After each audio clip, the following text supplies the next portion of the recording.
नमस्कार, मैं विवेक सिंह राणा और एक बार फिर हाजिर हैं हम नई वीडियो के साथ और आप देखना शुरू कर दिए हैं राणा न्यूज नेटवर्क। इस वक्त हम मौजूद थे सितारगंज ओम कोचिंग सेंटर पर, जो हर साल प्रति वर्ष जो नवोदय में सिलेक्शन चयनित कराती है बच्चों को, वही इस बार एक बार फिर नाम रोशन किया है ओम कोचिंग इंस्टीट्यूट ने। 31 बच्चों का चयन करा के सितारगंज पर एक चर्चे का विषय हो गया है। इस वक्त हम पहुंच गए थे ये जानने ये इस चीज में कितनी सच्चाई है कि कितने बच्चों का चयन होता है या नहीं होता है। तो सर, पहले तो आपका बहुत बहुत स्वागत है हमारे चैनल। सबसे पहले आप सभी चैनल वालों का मैं अपने कोचिंग के माध्यम से, अपने जितने स्टाफ है उनके माध्यम से आपको धन्यवाद कहूँगा कि आपके माध्यम से जो जन सत्ता में, जो जन प्रतिनिधि में, जन लोगों के बीच में, समाज में जो हमारी एक प्रतिष्ठा धीरे धीरे बन रही है, तो उसके लिए बहुत बहुत आभार व्यक्त करता हूँ। और बाकी जो प्रत्येक वर्ष की तरह है, प्रत्येक वर्ष हम लोग जो पूरे स्टाफ है ओम कोचिंग इंस्टीट्यूट, जो हर साल लोगों की जो एक उम्मीद है कि यहाँ से काफ़ी बच्चों का सिलेक्शन होता है, तो उस पर हम लोग भी काफ़ी इस पर मेहनत करते हैं और बच्चे भी करते हैं और गार्जियंस भी करते हैं। और इस साल जो आपका 2023 में जो रिजल्ट आया है, एक तो आपका जो NVS का था, नवोदय विद्यालय, उसमें हमारे टोटल एनरोलमेंट बच्चे थे 17, और उसमें से जो मेन लिस्ट में हमारा बच्चों का चयन हुआ है 6th क्लास के लिए, तो उसमें 12 बच्चों का सिलेक्शन हुआ था। फिर उसके बाद जैसे बाद में कुछ समय बाद जैसे वेटिंग में नंबर आता है बच्चों का, तो उसमें 3 बच्चों का और नंबर आया है। तो टोटल हमारे 17 बच्चे थे, उसमें से 15 बच्चे भी हॉस्टल में हैं, जो इस समय हॉस्टल में है। बाकी जो लास्ट जो आपका सैटरडे था, उसमें जो सैनिक स्कूल का रिजल्ट आया है, तो सैनिक स्कूल का जो रिजल्ट आया वो भी सराहनीय है, लेकिन हम ये नहीं कह सकते कि पूर्ण रूप से 100% है और सारे बच्चों का सिलेक्शन हुआ है। लेकिन कहीं ना कहीं थोड़ा बहुत हमने भी बच्चों के लिए मेहनत की है, बच्चे ने भी मेहनत की, गार्जियंस ने काफ़ी एफर्ट किया बच्चों के लिए। तो जैसे 6th क्लास के लिए इस बार 30 स्टूडेंट्स थे टोटल हमारे कोचिंग सेंटर में ओम कोचिंग, उसमें 25 ने अभी रिटर्न क्लियर किया है। तो आगे जो एक स्टेप और भी है इसमें, लेकिन जो आपका रिटर्न क्लियर है वो 25 बच्चे हैं जो रिटर्न क्लियर है, वो आपका 6th क्लास के लिए। और आपका जो 9th में है, 9th में जैसे टोटल आपके 7 स्टूडेंट थे, तो उसमें से 6 का रिटर्न एग्ज़ाम क्लियर हो चुका है।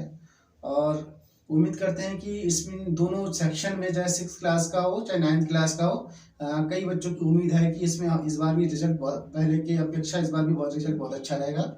और इसमें अलग अलग कैटेगरी में सभी का सिलेक्शन होता है, जो जैसे हमारा एक गवर्नमेंटल सिस्टम है आपका, जनरल, OBC, ST, SC, है ना। तो इन कैटेगरी को अगर देखते हैं तो कई वर्ग कहते हैं, जिसको जैसे हमने कहा कि जनरल की अलग सीटें होती है, SC की अलग सीटें होती है, OBC की अलग होती है। लेकिन यहाँ पे हम जो तैयारी कराते हैं, हमारा जो स्टाफ है, जो हर चीज़ में, यानी कि बच्चों को हम लोग कैटेगरी के अकॉर्डिंग तैयारी नहीं कराते हैं।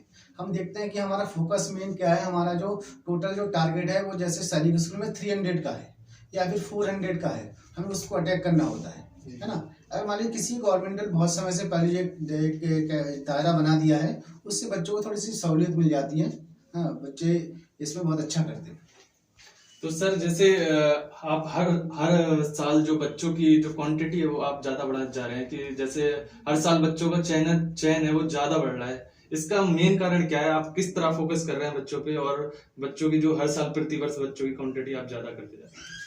देखिए, सबसे तो पहले यह है कि बच्चे की क्वांटिटी बढ़ भी रही है और लोग इसको जान भी रहे हैं, चाहे पेपर के, न्यूज़पेपर के माध्यम से हो या फिर आपके चैनल के माध्यम से हो।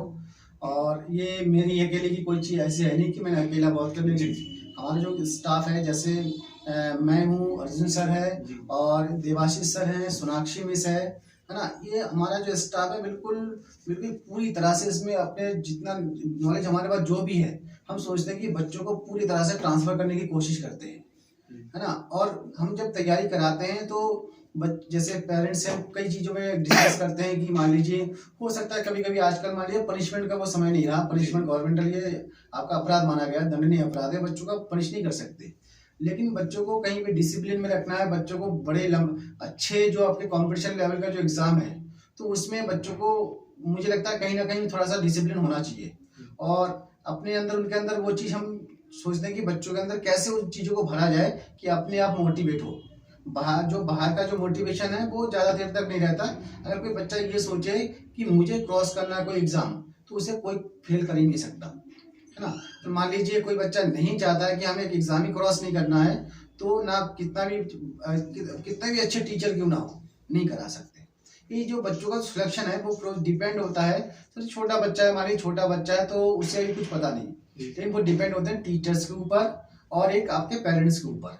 और हमारे कोचिंग में पेरेंट्स और हम लोग जो जितने भी हमारे स्टाफ है, दोनों पूरी तरह से इसको कोऑपरेट करते हैं हम लोग मिलके, कि बच्चों के जो अच्छा भविष्य हो उसके लिए हम लोग पूरा मेहनत करते हैं कि कहीं पे कोई कमी आती है हम पेरेंट्स से तुरंत बातचीत करते हैं, भाई क्यों स्लो हो रहा है ना, कोई दिक्कत है, कोई प्रॉब्लम है, कोई हेल्थ प्रॉब्लम है, किसी तरह की कोई परेशानी है, या फिर कोई एब्सेंट है तो क्यों एब्सेंट है, रीजन ना। इन चीज़ों में अगर हम कंटिन्यूस वर्क करें तो मुझे लगता है कि बच्चे तो मानिए मिट्टी का घड़ा जैसा होता है, उसको हम अपने हिसाब से बना सकते हैं और अच्छे देश की, यानी कि हम कहते हैं समाज की कल्पना कर सकते हैं इसमें। क्योंकि हमारे बच्चे मान लीजिए यही हमारे देश के भविष्य हैं, और यही अगर मान लीजिए शिक्षित नहीं होंगे तो हमारा देश तो फिर बेकार हो जाएगा। तो हमारा यह है कि कहीं ना कहीं थोड़ा बहुत हम भी चाहते हैं कि देश के विकास में हमारा भी थोड़ा योगदान रहे। ठीक है। तो सर जैसे आपके यहाँ छोटे छोटे बच्चे हैं, मेरे ख्याल से नॉर्मली 5-6 क्लास में ही पढ़ रहे हैं, तो जैसे किसी की फैमिली में पिताजी भेजने नहीं आ सकते या कोई रीजन है, तो उन बच्चों को आप किस तरह सेट कराते हैं दिमाग, मतलब घर बच्चा आराम से पहुंच जाए सेफली, क्योंकि छोटे बच्चे होते हैं। देखिए, एक तो हमारा ये होता है बच्चों को हम इस तरह से तैयार करते हैं जी कि छोटे बच्चे माँ बाप को, पेरेंट्स को लगते हैं कि हमारा बच्चा वो छोटा है, क्योंकि तो ये ब्लड रिलेशन है, तो लगता है कहीं ना कहीं कि बच्चा कैसे आएगा, लेकिन बच्चों को हम हर स्तर से ट्रेन करते हैं। जैसे हमें मान लीजिए 12th के बाद बच्चों को ग्रेजुएशन करने जाना बाहर, तो उसको अकेले रहना पड़ता है फैमिली से दूर। उस चीज़ को, उस हैबिट को हम लोग अभी बच्चों में बनाते हैं, 4th का हो चाहे 5th का हो 9th का हो, तो हम क्या करते हैं उसी चीज़ को मेंटेन करते हैं, डिसिप्लिन को। कई बच्चे हमारे जैसे हैं यहाँ पे मान लीजिए चीनी मिल साइड से, अमरिया साइड से अकेले आते हैं। अब शक्ति फार्म से इतना छोटा बच्चा अकेले आता है ना, तो हमें भी डाउट होता है कि भाई ये देखो छोटा बच्चा कैसे जाएगा, लेकिन वो कॉन्फिडेंस है बिल्कुल कि पूरी तरह से आत्मनिर्भर है, कोई दिक्कत नहीं सर, मैं तो पहुंच जाऊंगा, मुझे कोई टेंशन नहीं है। लेकिन हम वही सोचते हैं कि बच्चों को धीरे धीरे जो आगे फ्यूचर में, जो भविष्य में जो उसको लाइफ अपने आप उसको मेंटेन करना है, वो अभी से करें, है ना। तो ये है कि अगर कहीं भी कोई असुविधा आ जाए तो हम लोग खड़े रहते हैं बिल्कुल सामने, है ना। कहीं पहुंचना होता है, कहीं अगर मान लीजिए कोई रेयर केस में कहीं कोई प्रॉब्लम हो गई, तो हम लोग मिलकर सब जाते हैं तुरंत, है ना। कोई जो भी समस्या होती है उसको हम निराकरण करने की हम लोग करते हैं कोशिश कि कैसे उसको ठीक किया जाए। तो बाकी बच्चों को प्रॉब्लम नहीं होती है, और होती है तो हम आगे खड़े हो जाते हैं सामने जाके। जैसा कि सर जो ओम कोचिंग है उसमें हर कास्ट के, हर वर्ग के बच्चे पढ़ते हैं, तो मैं कुछ ये जानना चाह रहा था किस वर्ग के थोड़ा बढ़िया परफॉर्मेंस देते हैं आपकी कोचिंग में। मोस्टली हम लोग क्या करते हैं, सारे स्टूडेंट को प्रॉपरली सबको ध्यान देते हैं, सबको मैं इसलिए कभी ये नहीं बताते कि आपकी जनरल की कट ऑफ रहेगी, एससी की कट ऑफ रहेगी, ओबीसी की कट ऑफ रहेगी। मेन चीज हमारा टारगेट होता है हर बच्चे के माइंड में क्लिक करना कि आपको सेम टारगेट कैचअप करना है। तो हम लोगों ने कई बार देखा है, हमारे इधर जो एरिया है राणा लोग भी आते हैं, वो भी काफी अच्छा स्कोर करते हैं। अभी 2023 के लिंग्विस्टिक एग्जाम में देखा तो उसमें अंजलि राणा ने काफी अच्छा स्कोर किया, टॉप बच्ची रही थी हमारे यहाँ की। तो ऐसा कोई किसी पे स्टैम्प नहीं लगा होता कि इस वर्ग का ही बच्चा बहुत अच्छा करेगा, इस वर्ग का अच्छा लगेगा। मेन चीज दिक्कत होती है कि हमारी परिवेश कैसा है, हमारा पर्यावरण कैसा है, हम उसकी कैसी परवरिश कर रहे हैं। तो हर बच्चे में प्रॉपर माइंड है, हम लोगों को जरूरत है उन लोगों को जगाने की, उन लोग पर क्या कहते हैं अच्छी परवरिश करने की। और मेन मोटिव हम लोग का क्या होता है कि जब भी बच्चे हमारे पास आते हैं पढ़ने के लिए, तो हम कहते हैं बेटा हमारा मोटो ये है कि ऐसा पढ़ो कि दूसरे को पढ़ा दो। मेन चीज, अगर बच्चों को हमने जो चैप्टर करा दिया तो उन बच्चों को ऐसा कि सिर्फ टीचर एक्सप्लेन करता जाए। हम क्या करते हैं, बच्चों को जो चैप्टर एक्सप्लेन कर दिया तो बच्चे ही उन क्वेश्चंस को एक्सप्लेन करते हैं। तो हमारा मोटो कंप्लीट हो जाता है कि ऐसा पढ़ो कि दूसरे को पढ़ा दो। जब बच्चे का माइंड में ये होता है कि मुझे ये क्वेश्चन किसी दूसरे को पढ़ाना है, तो जाहिर सी बात है हम लोग समझते हैं कि समाज में जो चीज हम किसी को सिखा सकते हैं तो उसमें हम क्या है, बिल्कुल परफेक्ट है। तो वो चीज को बच्चे बहुत फॉलो करते हैं, और हर वर्ग के बच्चे हमारे पर बहुत अच्छा कर रहे हैं। राणा लोग में से बहुत अच्छा वर्क कर रहे हैं, यहाँ के लोग आते हैं वो भी बहुत अच्छा परफॉर्मेंस करते हैं। तो सर जैसा इस साल बच्चे चयनित हुए हैं, तो मैं कुछ बच्चों का रोल नंबर जानना चाहूंगा या नाम जानना चाहूंगा जो बच्चों ने टॉप किया है, कुछ 3-4 बच्चे हैं जिनके नाम बताएंगे। जैसे हमारे 9th क्लास में टॉप किया है पुष्कर ने जी। और सेकंड में है यथार्थ मिश्रा, और हमारे जो 6th क्लास में टॉप किया हमारे यहाँ के दिव्यांश, और सेकंड पे है हमारे लक्षित जी। और बाकी हमारे थर्ड पे है समृद्ध। इन बच्चों ने हमारे यहाँ से टॉप किया है जो अच्छे गेटअप के मार्क्स लेके आए हैं।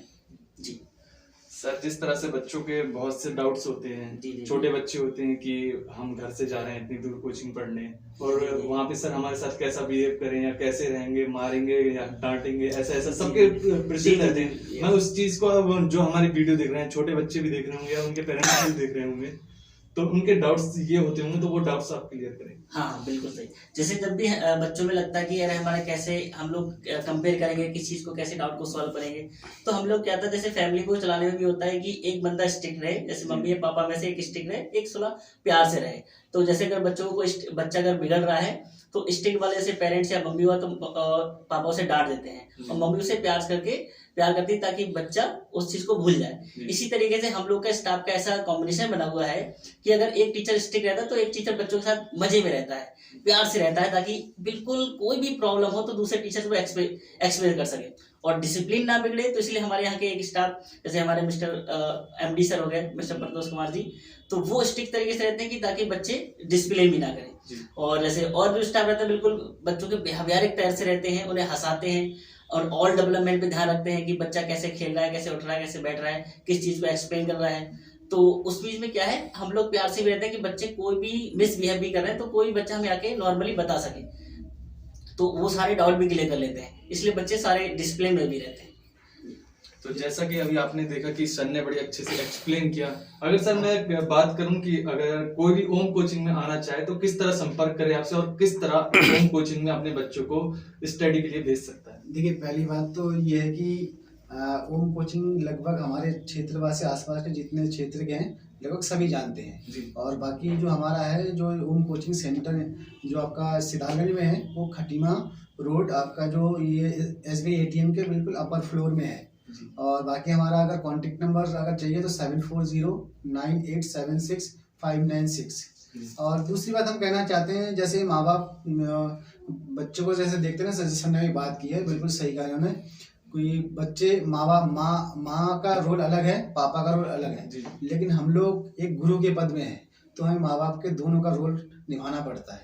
बच्चों को डांटना भी पड़ता है, डिसिप्लिन में रहना पड़ता है और प्यार भी करना पड़ता है ना, प्यार भी करते हैं। तो एक फैमिली की तरह हम लोग रहते हैं। लेकिन अगर हम बिल्कुल हर समय प्यार ही करते हैं तो हमें बच्चे फिर वो चीज़ नहीं कर पाएंगे जो हम सोचे हैं, जिसके लिए यहाँ पे बच्चों को भेजा गया है।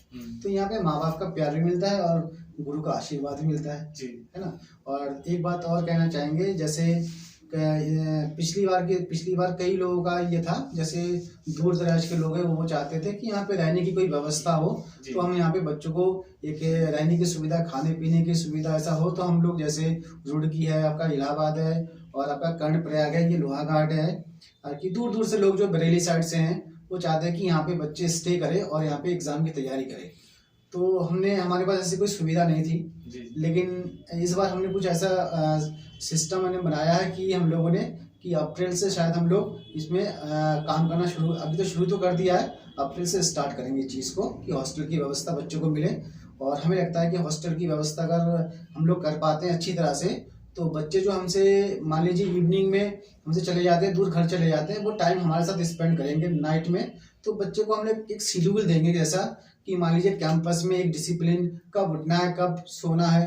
पेरेंट्स लोग घर पे क्या करते हैं, इन चीज को थोड़ा सा कहते हैं कि कोई बात नहीं बेटा सो जा, बाद में पढ़ लेना। लेकिन हमारे पास, क्योंकि हम उस चीज को फॉलो नहीं करेंगे, हमारे पास कोई टाइम पीरियड होगा, खेलने का टाइम अलग है, मॉर्निंग PT का अलग है, पढ़ने का अलग है, नाइट में क्या करना है, और प्रॉब्लम्स उनके साथ ही हम रहेंगे तो उनकी सारी प्रॉब्लम्स हम उनको देखेंगे। तो मुझे लगता है इस साल जो रिजल्ट अभी आया है और नेक्स्ट ईयर में जो रिजल्ट आएगा इससे कई गुना बेहतर हो सकता है।